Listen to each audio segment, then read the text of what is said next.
Well, good afternoon. If it's 2 o'clock on a Tuesday in November 2021, it's live with AARP North Dakota and MDU Utilities talking about weatherization, home heating, winterization. Today, we're going to talk about fourth of our four-part series, some winterization and conservation tips. Mark Hansen is with me as always. Mark, good to see you again. You had a good Thanksgiving? Yeah, Josh was great. How about you? It was good. It was nice to have a long weekend as part of it. Yeah. So. Mark, today we're going to talk about some winterization tips and some conservation tips and how it can help consumers mitigate some of the home heating cost spikes that are occurring. Can you just give us a few examples about what we mean and some things people can do, some easy, quick steps they can do to help conserve? Yeah, sure, Josh. There's some basic ones that we kind of tout all the time, and when we get into the winter heating season, have your furnace inspected by a qualified technician. If your furnace is running well, it's more efficient. And then also on your furnace, when you have that technician there, find out how often should you be changing your filters on that furnace, and make sure you do that regularly.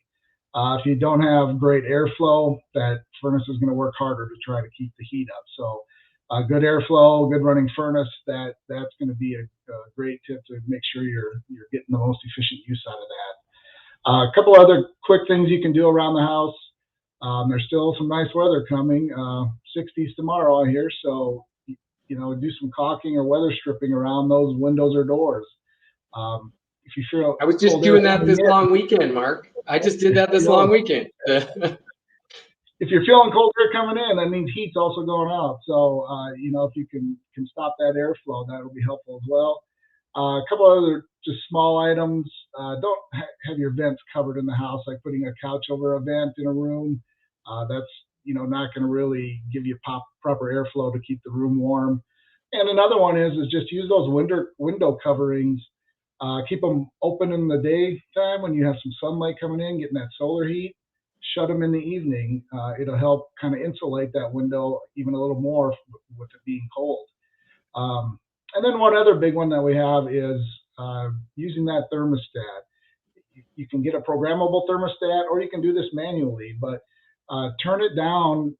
Say if you're out of the house all day for work or overnight when you're sleeping, if you turn that thermostat down for an 8-hour period, you can really save on that bill. Kind of the Department of Energy does this rule of thumb: turn down 1 degree, you're going to save 1%. Generally, in the neighborhood of what we always see is turning it down 7 to 10 degrees for that 8-hour period. You're looking at saving 10% on your bill. So that's an easy way, especially if you're not in the house or when you're sleeping and have that quilt on, you can maybe turn it down a little bit and you can save money on that. Yeah, and those programmable thermostats aren't always the most expensive. I know we installed one a few years ago in my own home, and I want to say it was $20. So it wasn't, and it was pretty easy to do. Part of it. So good. Mark, super helpful tips. I know you have more that people can find. We're going to share the link where they can find more on that later. But we also should remind people, we learned last week when we were talking to Craig that there may be some assistance to help make some of these changes and mitigate some of these heating costs, correct?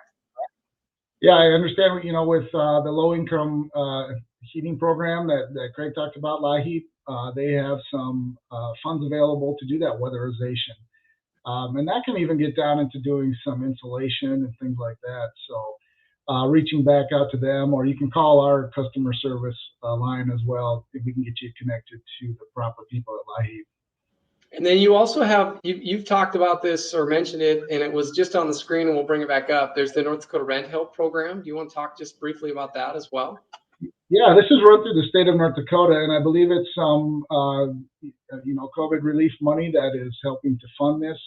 But they provide help for rent, some housing help, but they'll also help with utility bills if you're having some trouble paying those.